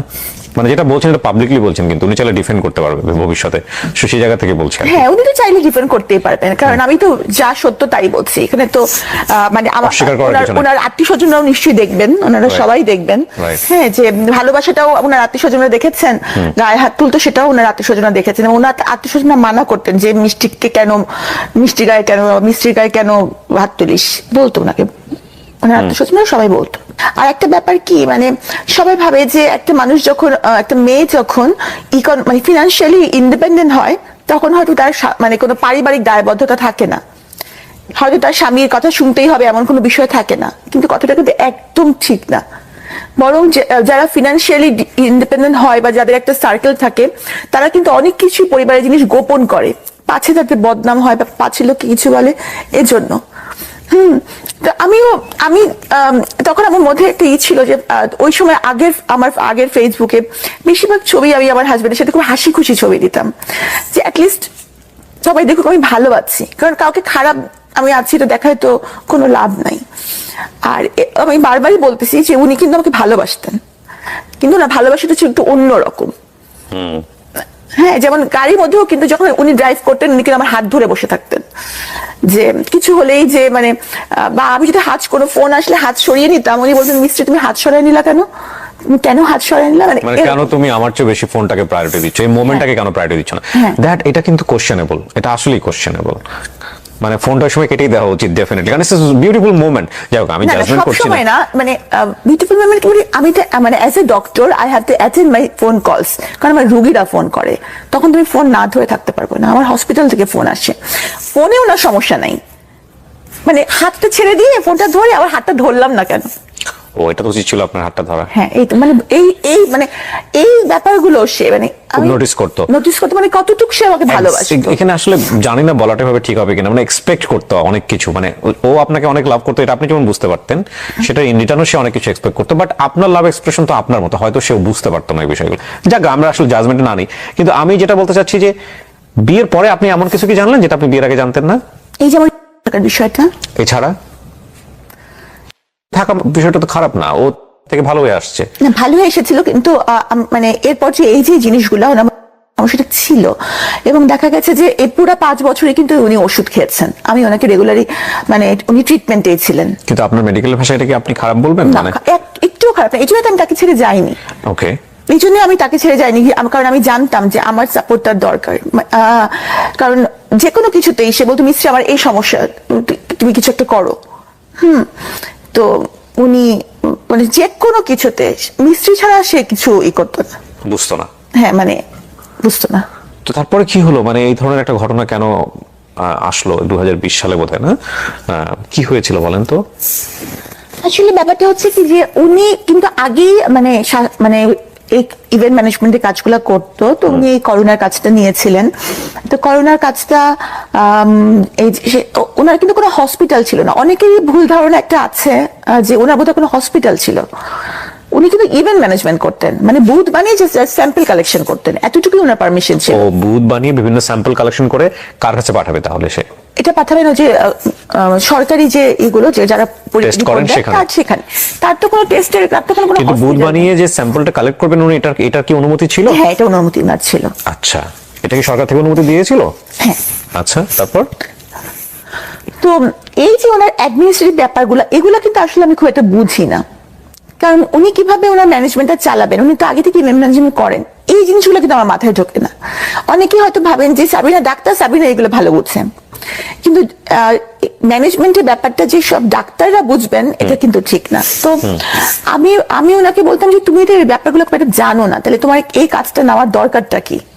কিন্তু উনি স্বাভাবিকভাবে আমার কথা শুনতেন না, মানে কাজের ব্যাপারে উনি আমার কথা শুনতেন না। হ্যাঁ, আর ওনার একটা কমপ্লেক্স সবসময় কাজ করতো, উনি ভাবতেন যে আমি যেহেতু কার্ডিয়াক সার্জন, আমি হয়তো একটু মানে একটু বেশি হচ্ছে কিনা, বা মানে একটা ইনফিরিয়রিটি কমপ্লেক্স আমাদের ছিল। ও সামহাউ মনে করতো যে আপনার পজিশনটা ওর উপরে চলে গেছে, সো হ্যাঁ, এটা মনে করতেন, যে কারণে উনি এমন কিছু করতে চাইতেন যেটা অনেক বড় কিছু। আপনি কার্ডিয়াক সার্জন হিসেবে প্র্যাকটিস করেছেন কত বছর? করার সুযোগ হয়েছে? 5 বছর। হৃদয় কাটাকাটির কাজ হয়েছে? জি, আপনি করেছেন? হ্যাঁ। কিন্তু আপনার এই এত ইমোশন, এত মানে আপনি যেভাবে কাঁদছেন, তাতে আপনার এই হৃদয় কাটাকাটি করতে খারাপ লাগে না? আমি জাস্ট অড কোশ্চেন করে ফেললাম। না না, আমার তখন পুরো অন্যরকম লাগে, একদম অন্যরকম, মানে কি বলবো, মানে ওইটাই আমার সবচেয়ে বড় প্যাশন ছিল, কার্ডিয়াক সার্জারি করাটাই আমার সবচেয়ে বড় প্যাশন ছিল। ভুল মানুষ চুজ করা জীবনে যে কত বড় ক্ষতি হতে পারে, এটা আমি বলছি না যে উনি জীবনে ভুল মানুষ চুজ করেছেন, এমন হতে পারে যে ওনাকে চুজ করেছে তার জীবনেও হয়তো উনি ভুল মানুষ। হ্যাঁ, এটা হতে পারে, এটা আমি অস্বীকার করছি না, তাই না? হয়তো উনি যদি সাধারণ কোনো, যেমন ধরেন যে আমি যদি কোনো প্রোগ্রামে উনি নিয়ে যেতেন, যদি কোনো প্রোগ্রামে, তো দেখা যেত যে সবাই সাবিনার সাথে কথা বলতে চায়, হ্যাঁ, বাস আমাকে কিছু একটা প্রশংসা করে বলতে চায়, করতে চায়, তো তখন দেখা যেত যে ওনারা ওনাকে ছোট করে কথা বলে। হ্যাঁ, মানে আমার সামনে ওনাকে ছোট করে কথা বলছে, এর জেদটা আমার উপর আসতো ঘুরে ফিরে বাসায় এসে আমাকে কথা শুনতে হতো, বকা শুনতে হতো বা এরকম। তো আর হতে পারে আমি হয়তো এই জন্যই ওনার জীবনে ভুল, উনি যদি একটা সাধারণ মেয়ে বিয়ে করতেন তাহলে ওনারও হয়তো এরকম ঘটতো না। সো কি হলো সাবরিনা, এরপরে ওই স্যাম্পলগুলো উনি কালেক্ট করতেন, তারপর? তো ওই ম্যানেজমেন্টে কিন্তু উনিই করতেন ওনার লোকজন নিয়ে। হ্যাঁ, এবং আমার কিছুটা মানে কিছু কিছু ইস্যুস নিয়ে আমার কাছে ওনার ঝামেলা হচ্ছিল, তো এই কারণে আমি কিন্তু ওই সময়টা আমার বাবার বাসায় থাকতাম, আমি কিন্তু ওখানে থাকতাম না। তো তখন থেকে আমাদের মধ্যে একটা বিশাল বড় গ্যাপ, এই করোনার পরবর্তী সময় থেকে। তো একবার উনি ওই যে তিতুমির কলেজে বিপদে পড়লেন, তখন উনি আমাকে ফোন দিলেন রাত্রিবেলা, তখনও আমার মামি কিন্তু আমার বাবার বাসায়, বললো মিস্ত্রি আমি অনেক বিপদে পড়েছি, সেখানে অনেক মারামারি হচ্ছে। তখন আমি ছুটে গেলাম, কারণ আমার মধ্যে সবসময় ছিল যে উনি কিন্তু পুরাটা সময়, আমি বললাম যতদিন আমি সংসার করেছি পুরাটা সময় এই যে ওষুধ খেয়েছেন, মানে উনি একটু মানে নিয়ার ওনার ছিল। তো আমি সবসময় ওনাকে এভাবে দেখেছি যে ওর যেন কোনো বিপদ না হয়। উনি ডাকলে, উনি আমার হাজবেন্ড, উনি বিপদে পড়েছেন, সেটি তুমি যাওয়াটাই কি আমার অপরাধ ছিল? তাহলে আমি কোনো কোম্পানির চেয়ারম্যান না, কারণ জেকেজি হচ্ছে একটা ব্যক্তি মালিকানাধীন কোম্পানি, প্রোপাইটারশিপ কোম্পানির কোনো চেয়ারম্যান বলে পোস্ট থাকে না, থাকতে পারে না। তারপরেও সবাই জানে জেকেজির চেয়ারম্যান আমি, যদিও এখানে চেয়ারম্যান বলে কোনো পোস্ট থাকা সম্ভব না। সবাই জানে সাবিনাই সব করছে। তো আমি ভাবি যে সবই আল্লাহর ইচ্ছা, আমার কারাগারে যাওয়াটা হয়তো আল্লাহর ইচ্ছা। তিতুমিরে যাওয়ার পর আপনি কি দেখেছেন? আমি কিছুই দেখিনি আসলে। তিতুমিরে যাওয়ার পরে ওখানকার যে স্বাস্থ্যকর্মী ওরা বললো যে আমাদের উপর মানে হামলা হয়েছে। আর স্বাভাবিকভাবে কি, আমি যেহেতু মেডিকেল রিলেটেড, আমার কাছে মনে হবে যে স্বাস্থ্যকর্মীরা সঠিক বলছে, থাকে না মানুষ জাজমেন্টাল হয়ে যায়। তো আমার কাছে আমি সত্য মিথ্যা যাচাই না করি, আমার মনে হলো যে ওরাই বুঝি সত্য বলছে, এখানে যে সত্যের বাইরে অন্য কিছু থাকতে পারে এটা আমার মাথায় আসেনি। এটাই তখনই হয়তো মিডিয়া আমাকে দেখেছে যে আমি ওখানকার কিছু জেকেজির কিছু, কিন্তু আসলে আমি কিন্তু তখন আমার বাবার বাসায় ছিলাম। আর আমি বলবো না যে আমার জেকেজি কিছু করেছে বা রিপোর্ট, এগুলো কিন্তু আমার জানা নাই, কারণ এই ম্যানেজমেন্টটা টোটালি ওনারা দেখতেন, এখানে আমার দেখার কোনো সুযোগ নাই। হ্যাঁ, জেকেজি হচ্ছে কি Jobeda Khatun general health care, সেটাও কিন্তু আমার হাজবেন্ডের দাদির নামেই, মানে পুরোটা জিনিসই ওনাদের, সেখানে আমি শুধুমাত্র ওনার ওয়াইফ হিসাবে 3টা বছর। আপনাকে অ্যারেস্ট করা হলো তাহলে কোন ইস্যুতে? মিডিয়া ওখানে ওই সময়টাতে কি নিউজ করে ফেললো? আর ওই সময়টাতে উনি এটা আসলে আপনারাই ভালো জানেন, যেহেতু চলমান মামলা, এই বিষয়ে আমি কিচ্ছু বলতে চাই না। আমি শুধু এটাই বলবো, আমি আমার পক্ষ থেকে এটাই বক্তব্য যে আপনার সঙ্গে আপনার হাজবেন্ডকে একসাথে অ্যারেস্ট করা হয়েছে? না না না, উনি আমার 1 মাস আগে অ্যারেস্ট হয়েছেন, অলমোস্ট 1 মাস আগে। আচ্ছা, তো অ্যারেস্ট হয়ে গেলেন এবং সেটা হচ্ছে ওই ফ্রড কেসের জন্য, আলটিমেটলি করোনা টেস্টের যে ফ্রড কেসটা, তাই কি? জি। ওকে, 1 মাস পরে আপনি এটা কি আপনার হুট করে অ্যারেস্ট হয়ে গেল, না তার আগে থেকে আপনি বুঝতে পারছিলেন যে আপনাকে অ্যারেস্ট করা হতে পারে? আমি বুঝতে পারিনি। কেন? মানে আমি তো, মানে একটা মানুষ কেন বুঝতে পারবে তাকে অ্যারেস্ট করা হবে? মানে আমি যদি এটার কিছু হতাম। ওনাকে যখন মামলাটা করা হয়েছে সেই মামলার এজাহারে কি ছিল? আমার নাম ছিল না। ছিল না? তাহলে ওনার বক্তব্যের প্রেক্ষাপটে আপনাকে অ্যারেস্ট করা হয়েছে? সেটাও আমি জানি না। তো আপনাকে অ্যারেস্ট করা হলো, আপনি জানবেন আপনার কেন আপনাকে অ্যারেস্ট করা হলো? বললাম তো চলমান মামলা, আমি এখন কিছুই বলবো না, সময় এটার উত্তর দিবে। তবে আমি কিছুই জানতাম না, তো প্রমাণ হচ্ছে আমি রেগুলার হাসপাতালে ডিউটি করছিলাম। কোন হাসপাতালে সেটা? জাতীয় বিদ্যুৎ ইনস্টিটিউট, সরকারি হাসপাতালে। জি। তারপর? তো আমি যদি বুঝতেই পারতাম তাহলে তো আমি এত ইজি লাইফে থাকতেই পারতাম না। রেগুলার হাসপাতাল করা বা এগুলো করা কি আমি করতাম? আমি তো পালিয়ে যেতে পারতাম, আমার কাছে তোমার পাসপোর্ট ছিল। কিন্তু এখানে আরেকটা প্রশ্ন, না ডেফিনেটলি আরেকটা আপনি যেমন আপনার জায়গাটা বলতে পারেন, আমাদের জায়গা থেকে কোয়ারি আসছে, আপনি অ্যানসার করলে না করলেও সমস্যা নেই, এটা আপনার ফ্রিডম আছে এই অনুষ্ঠানে। সরকার যখন এরকম একজন গভর্নমেন্ট এমপ্লয়িকে অ্যারেস্ট করছে এবং একই সাথে সে একজন বিসিএস ক্যাডার, তখন সরকারের জায়গা থেকেও তো এটার একটা চরম পর্যায়ে যাচাই বাছাই করেই তারপর অ্যারেস্ট করা হয়েছে। সুতরাং এই বিষয়টাও তো আমরা চাইলেও মানে শুধু ইমোশনের জায়গাটা থেকে বিচার করতে পারি না। ডেফিনেটলি দেয়ার কোনো না কোনো রিজন ছিল। আপনি তো বোধহয় এখন সাসপেন্ড অবস্থায় আছেন, তাই কি? আমি সাময়িক বরখাস্ত অবস্থায় আছেন। সো আপনি বলতে চাচ্ছেন যে আপনার হাজবেন্ডেরই কর্মের জন্য বেসিক্যালি আপনাকে এই জায়গাটায় আসতে হয়েছে? আমি বলতে চাচ্ছি না যে উনি এই কাজটা করেছেন। আপনি সেটাও বলছেন না? আমি সেটাও বলছি না, কারণ আমি এটা জানি না। আচ্ছা, কি হয়েছে আপনি জানেনই না? আমি জানি না আসলে। তাহলে আপনি বলতে চাচ্ছেন যে মিডিয়াতে যে সব ঘটনা ঘটেছে বা যেগুলো নিয়ে আসা হয়েছে সেগুলো কি মিথ্যা? আমি তো এটাই বলবো যে যেহেতু মামলাটি চলমান, এই জন্য আমি এই প্রসঙ্গে কিছু বলবো না। আর আমি যদি এখানে আপনার শোতে বসে কাঁদতে কাঁদতে মরেও যাই আমি নির্দোষ এটা বলে, যারা ভাববে যে সাবিনা দোষী তারা ভাববেই সাবিনা দোষী। যেমন ধরেন আমি কিন্তু এখন সাজা খেটে বের হয়েছি 3 বছর। 3টা বছর কিন্তু কম কথা না। হ্যাঁ, একটা মানুষের জন্য 3টা দিনও জেলে থাকা কষ্টকর।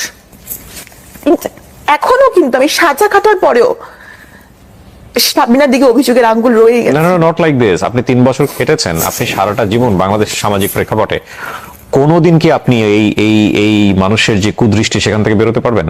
কখনোই পারবেন না। আপনি যদি নির্দোষ হন, আপনি কোনোদিন এটা থেকে বেরোতে পারবেন না। এটা অপূরণীয় ক্ষতি। আমি বলছি না আপনি দোষী না নির্দোষ, এটা আমাদের সামাজিক জায়গা থেকে এটা একটা বড় ধরনের বিষয়। পুলিশ ধরা মানেই মনে করে নেয় মানুষ, এটা তো আপনি জেল কেটেছেন, পুলিশ ধরা মানেই মানুষ মনে করে না যে সে খারাপ লোক। সো ওই জায়গাটা না আমরা পরে যাচ্ছি, কিন্তু আপনাকে তলব করা হয়েছিল, সো আপনি অ্যাটেন্ড করেছেন, তারপর আপনাকে বলা হয়েছে জেলে চলে যাওয়ার জন্য।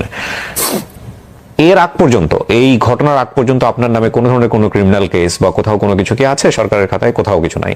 হলো তো আপনার বিসিএস জবই হওয়ার কথা না, নাই, এটাই ফার্স্ট। আপনি জেল জীবন নিয়ে একটা বই লিখেছেন, সেটা নিয়ে এবারে বইমেলায় তুমুল আলোচনা হচ্ছে, অনেকেই কিনেছেন, অনেকে রিভিউ করছেন। বন্দিনীটা কিন্তু আমার লেখার উদ্দেশ্য কিন্তু আমার জেল জীবন না, অন্তত এই খণ্ডটা, এটা প্রথম খণ্ড, আমি বন্দিনীর দ্বিতীয় খণ্ডের কাজে হাত দিয়েছি। হ্যাঁ, এটা অন্তত অ্যাটলিস্ট আমার ঘটনা না, এটা হচ্ছে। কি সুন্দর কথা লিখেছেন উনি বই। আহা, আমি তো দেখি না এই জিনিসটা। আপনি আমাকে বইটা দিয়েছেন, কি সুন্দর একটা অটোগ্রাফ দিয়েছেন। আল্লাহ আপনার দোয়া কবুল করুক। দেখেন সাবরিনা লিখেছেন কি সুন্দর করে, আপনারা পড়ে নিয়েন। হ্যাঁ, খুব সুন্দর করে। আমি একটু পড়ে শোনা, যেন উল্টো ভাবে দেখা যাবে কিনা ক্যামেরায়।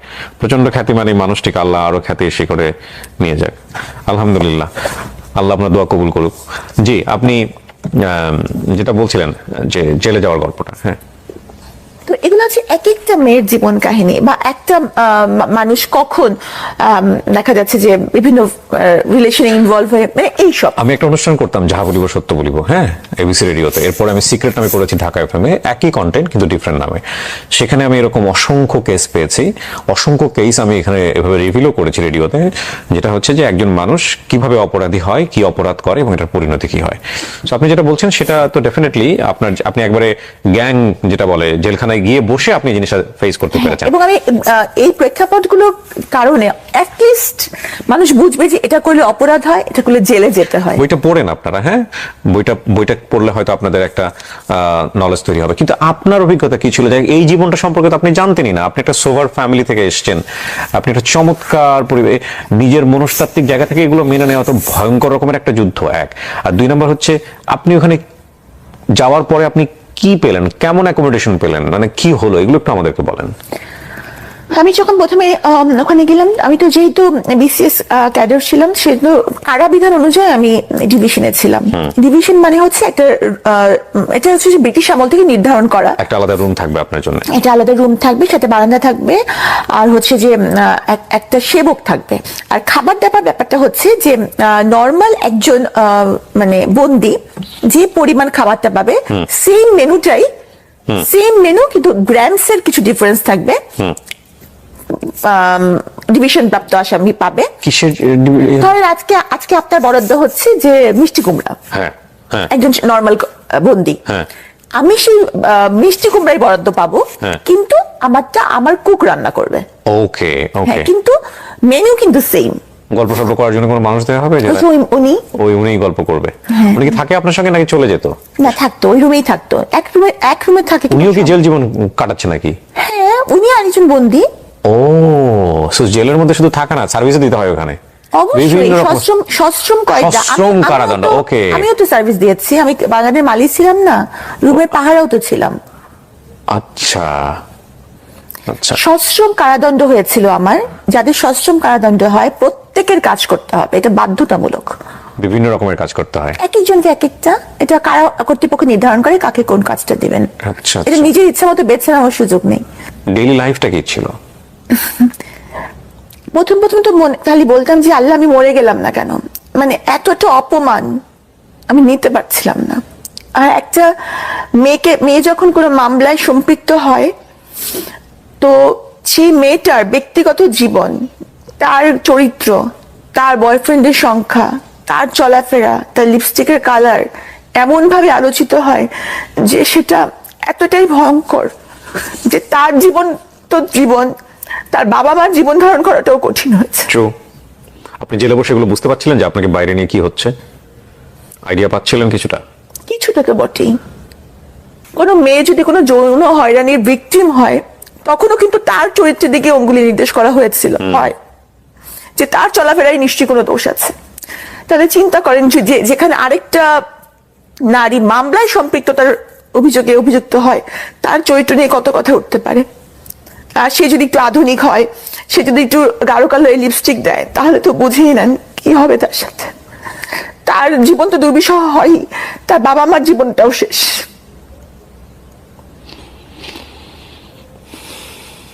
সবারই বলার অধিকার আছে। আমি জানি এই অনুষ্ঠানটা না দেখে অনেকেই হয়তো বা শুধু ওনাকে দেখিয়ে সেই নিচে মন্তব্য করছেন, অনেক বাজে বাজে কমেন্টস করছেন, অনেকে হয়তো এই ধরনের মন্তব্য করছেন যে কেন আমি ওনাকে নিয়ে এখানে বসলাম, কেন আমি ওনার সঙ্গে সামনে বসে কথা বলছি। আমি একটা কথা বলি, আমি ওনার সম্পর্কে তেমন কিছু জানতাম না। উনি বইমেলায় বইটা নিয়ে প্রতিদিনই কোনো না কোনো ভাবে বিভিন্ন কন্টেন্ট ক্রিয়েটরদের যারা আছেন তাদের কাছে বাইট দিচ্ছেন, সেগুলো আসছে, স্ক্রল করে দেখছি। একটা বাইট আমাকে খুব টাচ করে, সেটা হচ্ছে উনি নর্মালি বলছেন যে ভাই আমি তো জেল খেটে বের হয়েছি, আমি তো আইন আদালত আমার বিচার করছে, আমাকে তো নর্মালভাবে বাঁচার সুযোগ দেন, আমি তো সমাজের 8-10 জন মানুষের মতো মানুষ, আমার তো নর্মালভাবে বাঁচার সুযোগ আছে। এই লাইনটা আমাকে খুব ক্যাচ করে। এবং তারপরে আমার এক ছোট ভাই রনি, ওকে আমি বলি, যেহেতু বইমেলাতে থাকে সবসময়, আমাকে বলি যে আমি ডক্টর সাবরিনার ইন্টারভিউ করবো, আমি ওনার সঙ্গে একটু কথা বলবো, ওনার একটু ব্যবস্থা করো। তো রনি ওনার সঙ্গে কথা বলে ওনাকে আজকে এখানে নিয়ে এসছে। আমি আসলে শেষের দিকে এসে কিছু কথা বলবো আজকের অনুষ্ঠান নিয়ে। আমি ডেফিনেটলি ওনার জন্য কোনো সাফাই গাইবো না, এবং উনি অপরাধ করেছেন কি করেননি সেটার বিচার কোর্ট করবেন। কিন্তু আমার মনে হয় যে প্রত্যেকটা মানুষকে স্বাভাবিকভাবে বাঁচার যে ক্ষমতাটা, সেটা আমাদের প্রত্যেকের জায়গা থেকে প্র্যাকটিস করা উচিত। একটা হচ্ছে যে আমি নিজে স্বাভাবিকভাবে বাঁচতে চাই, আর আরেকজন মানুষ তাকেও স্বাভাবিকভাবে বাঁচার যে ব্যাপারটা, সেখানে আমার কোনো দৃষ্টিভঙ্গি, আমার কোনো কথা, আমার কোনো কটু কথা যেন কোনোভাবেই আঘাতপ্রাপ্ত না করে। আমি বললেই যে চেঞ্জ হবে বিষয়টা এরকম না, বাট সেই জায়গাটায় অনেক কিছু আমার করার আছে আমার কাছে, কেন জানি মনে হয়। আমার বলতে আমি আপনাদের সবাইকে বলছি। জি, তো এরপর কি হলো সাবরিনা? আপনি আসলে কারাগারে তো বিভিন্ন লেভেল থেকে মানুষ আসে, ওরাও আবার জাজমেন্টাল হয় কিনা?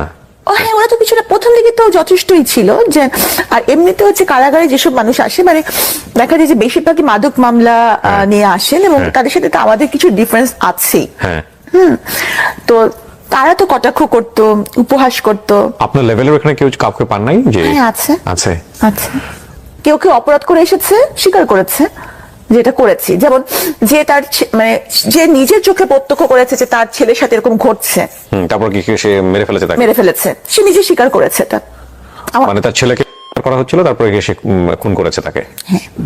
মহিলা? মহিলা, হ্যাঁ হ্যাঁ, মহিলা তো বটেই। ডেফিনেটলি আমি শুনি তো মহিলা ইয়েতেই ছিলেন। সে বলেছে যে হ্যাঁ আমি এটা করেছি, আমি যে কোনো সাজার জন্য প্রস্তুত, আমি করেছি।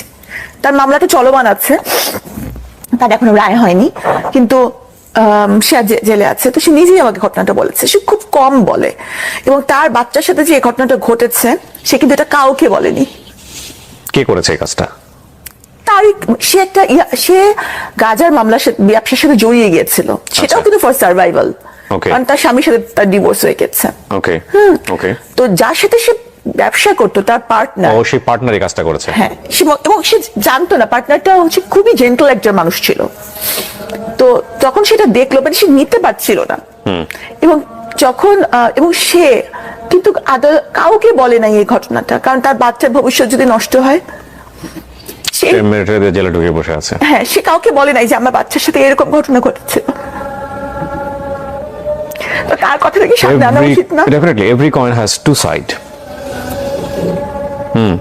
আমার খুব ইন্টারেস্টিং লাগছে আপনার। আমি জানি না, প্রতিটা গল্প আমি নিজের বলে বলছি, কিন্তু আপনি আপনার গল্পটাই তো বলতে পারলেন না এখন পর্যন্ত কাউকে। বলবো, সময় আসুক। সব সময় সব কথা কি বলা যায়? আপনিও কি বলতে পেরেছেন? না, পারিনি। আর আমি আজানের পরে, হ্যাঁ শিওর, আজানটা আমরা একটু পজ দেই। জেলার বিভিন্ন রকমের কথা বলছিলেন, এবং আপনি বলছিলেন যে আপনার একটা সময় হলে আপনি বলবেন, আপনারটা এখনই আপনি বলবেন না। জামিন নেওয়ার জন্য আপনার ফ্যামিলি থেকে কোনো চেষ্টা করা হয়েছে? এই যে 3 বছর আপনি ভিতরে ছিলেন, জেলের ভিতরে ছিলেন, আপনার বাবা বা ফ্যামিলি মেম্বার কেউ কি এসেছে আপনার সঙ্গে দেখা করতে, পাশে দাঁড়িয়েছে?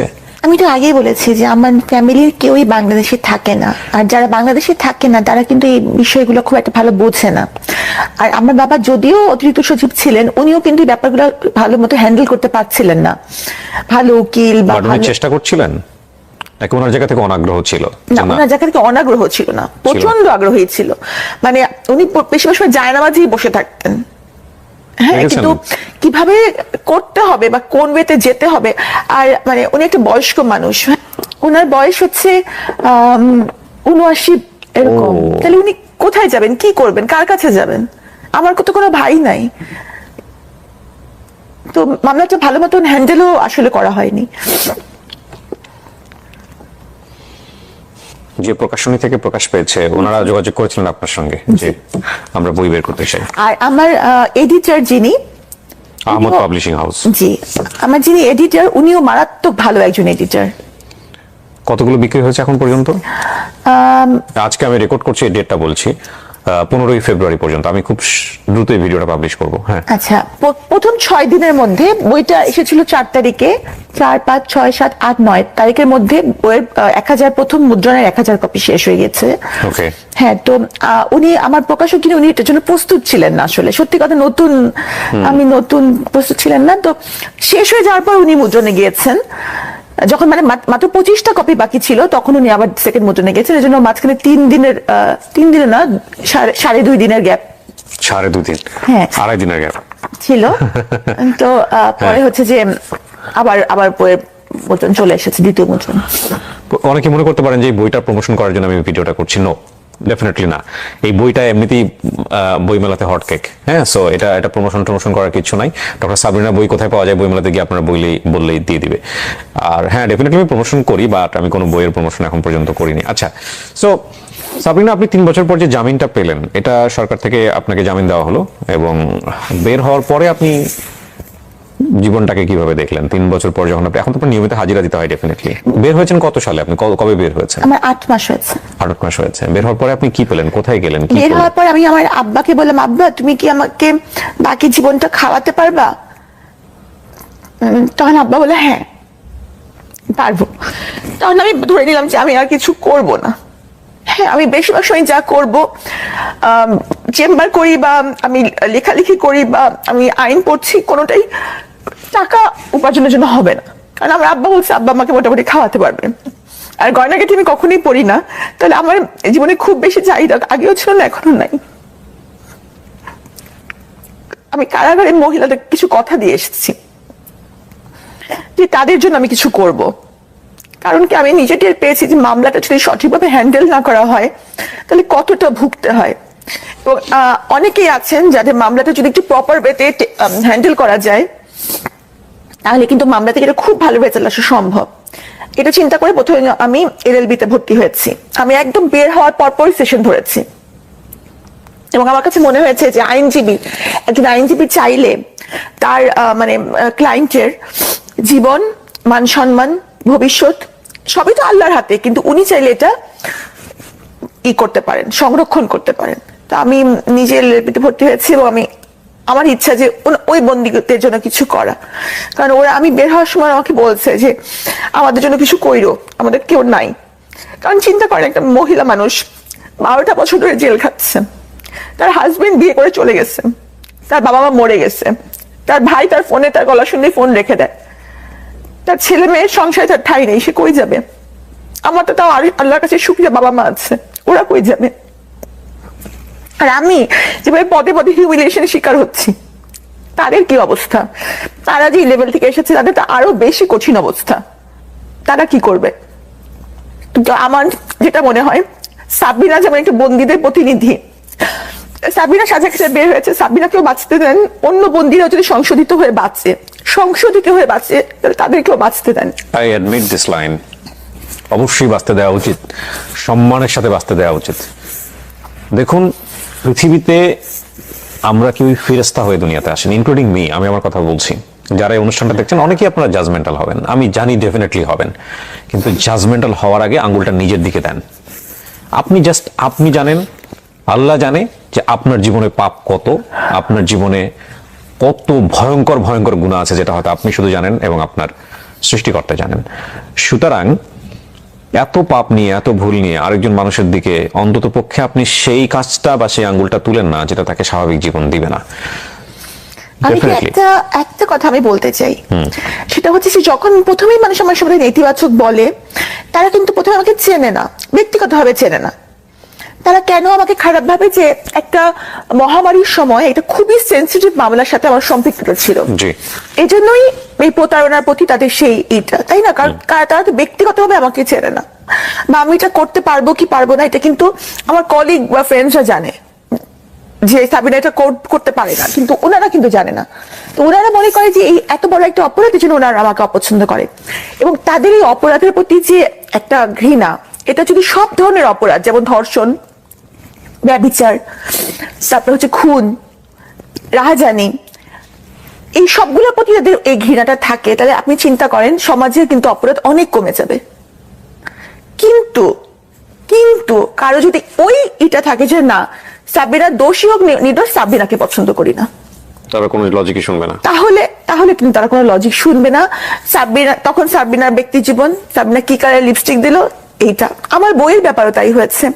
পদে পদে বিভিন্ন ধরনের অপপ্রচার হচ্ছে, এমনকি আপনি অবাক হবেন, আপনি তাদের জানেন না বা বইমেলা আপনি যান না, বইমেলা একজন একদিনের জন্য একটা মেয়ে জেল খাটতে এসেছিল একদিনের সাথে। আপনার যে কোলে বোধহয় ওটা নিয়ে, হ্যাঁ আমি নিজে কনফিউজ হয়ে যাচ্ছিলাম যে একটা ছেলে এরকম করছে, আবার আপনাকে মনে হচ্ছিল যে আপনি যথেষ্ট মায়াবতী, যে কারণে হয়তো আপনাকে সান্ত্বনা দিচ্ছেন।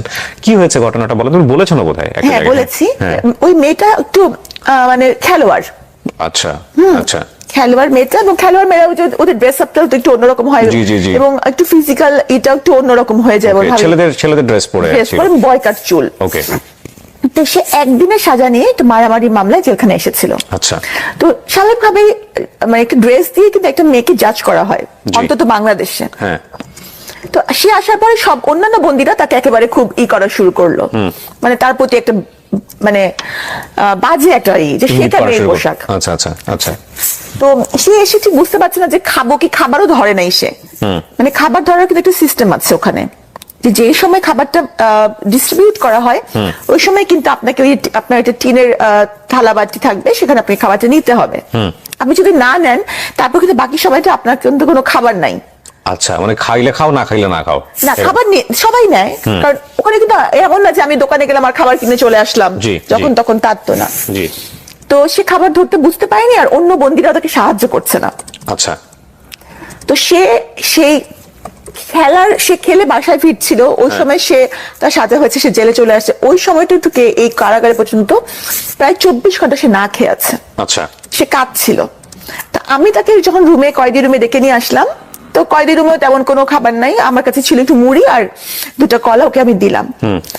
আমি একটু পানিটা নিতে যাবো, এর মধ্যে দেখি সে খাবার গোগরা সে খেয়ে ফেলছে। ওকে। মানে she was so much hungry. Right. তারপর পানি দিলাম, পানি খেলো, পানিও তার কাছে ছিল না, সে কিন্তু পানিও খায়নি। আচ্ছা।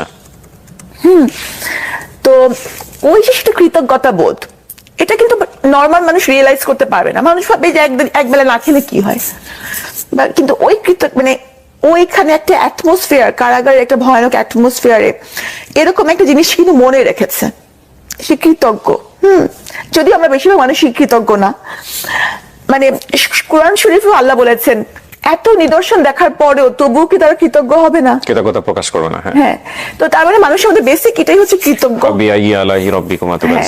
হ্যাঁ, ওই যে ওই মেয়েটার মাথায় যে আমি যে তাকে হেল্প করেছিলাম, তো ও শুনেছে আমি বের হয়েছি, সে 8 মাস ধরে আমাকে খুঁজেছে, কিন্তু আমার ঠিকানা তো সে জানে না। তো যখন এই মানে গণমাধ্যমে এসেছে, আমি বই মেলায় আসছি বা বই বার হয়েছে, তখন সে খুঁজে খুঁজে মেলায় এসেছে। তখন সে আপনারা দেখেছেন যে সে এসেছে বা আমাকে কৃতজ্ঞতা জানাচ্ছে। ওইটাকে মানুষ যদি বলে যে সেটা একটা ছেলে বা তার সাথে আমার কোনো সম্পর্ক, এটা রটনা করা হয়েছে, হ্যাঁ, তাহলে সেই অপপ্রচারকে আপনি কিভাবে দেখবেন? এটা একটা বড় সমস্যা আমাদের জায়গা থেকে। তবে এটা ঠিক যে মানুষের এই জাজমেন্ট করার জায়গাটা বন্ধ করার কোনো সুযোগ নাই। মানুষ জাজমেন্ট করবে, ন্যাচারালি করতে চায়, কিন্তু আপনি যে অভিজ্ঞতার মধ্য দিয়ে যাচ্ছেন সেটা একটা মেয়ে হিসেবে আমাদের সামাজিক প্রেক্ষাপটের জায়গাটা থেকে, মানুষ হিসেবে জায়গা থেকে আমি বলতে পারি সেটা খুবই ভয়ানক একটা জায়গা। এবং এখানে আপনার লার্নিংটা কি, মানে আপনার ভুলের জায়গা থেকে আপনি যদি বলেন, আমি বলবো কোর্টকে আমি যে- আলাদা করে রাখতে চাই, তো সেটা তো কোর্টই নির্ধারণ করবেন, কিন্তু আপনার ব্যক্তিগত শিক্ষাটা কি, কেন আপনার জীবনটা এরকম হলো, আপনি যদি বলেন। এটাই আমার ভাগ্যে ছিল, কারণ কারাগারে যদি আমি না যেতাম তাহলে কিন্তু আমি অনেক কিছু জানতে পারতাম না। আর আমার বাবা মাকে আমি কিন্তু নতুন জন্ম হয়েছে আমি মনে করি, এবং আমার বাবা মার এইটা স্থানটা আমি কারাগারে গিয়ে বুঝতে পেরেছি। মানে তারা যে আমার লাইফের জন্য এতটা জরুরি, তাদের ছাড়া যে আমার জীবন চলবে না, এটা আমি কিন্তু আগে উপলব্ধি কোনোদিনও করিনি। ওখানে গিয়ে আমি করেছি, এবং প্রতি সিজদায় আমি বলতাম যে আল্লাহ আমাকে তাড়াতাড়ি জামিয়ে দাও, শুধু ওনার কাছে ফেরত, মানে আমি যেন তাদের সেবা করতে পারি, কি যেটা আমি আগে করি নাই। এটাই আমার ভুল হয়েছে, যে আমি আমার বাবা মাকে অতটা গুরুত্ব দেই নাই যেটা আমার দেওয়া উচিত ছিল। আপনার সেকেন্ড হাজবেন্ড যিনি, ওনার সঙ্গে কি ডিভোর্স হয়ে গেছে? আমি তো বলেছি যে উনি আমার জন্য মরে গেছেন একদম। মানে ডিভোর্স, দেখবেন যে ডিভোর্সের পরেও কিন্তু মানুষের সম্পর্ক থাকে, কথাবার্তা বা অনেক কিছুই থাকতে পারে, এবং ডিভোর্সের ক্ষেত্রে দেখা যায় যে দুটা মানুষ ভালো হলেও ডিভোর্স হয়, কিন্তু উনি আমার কাছে একদম মৃত। কি কারণে মরে গেল উনি আপনার কাছে? এই যে আমার চোখের পানির জন্য তাকে ক্ষমা করা যায়, কিন্তু আমার বাবার চোখের পানির জন্য, আমার মায়ের চোখের পানির জন্য তাকে ক্ষমা করা যায় না। কারণ উনি কিছু করুক না করুক, এই পরিস্থিতিটা জন্য তো উনিই দায়ী, যার কারণে আমাকে এই পর্যন্ত আসতে হলো। তার জায়গাতেও তো একটা একিউজ থাকতে পারে, সেও তো বলতে পারে যে না আমিও কিছু করিনি, আমি হ্যাঁ, নির্দোষ। সে হয়তো কিছু করেনি, কিন্তু আমি তো একেবারেই কিছু করিনি। তাহলে আপনি তাকে একিউজ করছেন কেন? পরিস্থিতিটা তো তার কারণে, মানে এই যে করোনার কিন্তু কিছু পরিস্থিতিতে যদি তার না হাত থাকে, লাইক হাজবেন্ড যদি কোনো কারণে, আমি বলছি না আপনার হাজবেন্ড দোষী না নির্দোষ, কিন্তু আপনি যে কারণে বলছেন তাকে মরে যাওয়ার কথাটা, সেই জায়গাটাই আমি একটু জাস্ট কোয়ারি থেকে বলছি যে এই পরিস্থিতির জন্য যদি উনি না হয়ে থাকেন, দর্শক আপনারা প্লিজ এগুলাকে কেউ জাজমেন্টের জায়গা থেকে নিন না, আমি ওনার ব্যক্তিগত জায়গাটাকে বের করার জন্য প্রশ্নটা করছি। সেটা হচ্ছে, যদি এই পরিস্থিতি আপনি যেভাবে ডিফেন্ড করলেন, বা আপনি যেভাবে করছেন কোর্টকে ডিফেন্ড, বা আজকে আপনি যে বিষয়ে যেভাবে নিজেকে নির্দোষ করার চেষ্টা করছেন, না, আমি নিজেকে নির্দোষ করার জন্য এখানে আসিনি। না আমি আই এগ্রি, বা ধরেন আপনি পয়েন্টগুলো আপনি বলেনই নাই, তো এখন কথা হলো যে উনিও তো ওনার জায়গা থেকে বলতে পারেন এভাবে, তো সেটাই যদি শেষ পর্যন্ত প্রমাণ উনি হয়। আমাকে তো দোষী কোনোভাবেই বলতে পারবেন না। উনি কি কারণ- বলেছেন? না, উনি তো আমাকে দোষী বলতে পারবেন না, কারণ এটার মধ্যে আমার কোনো ইনভলভমেন্ট ছিল না।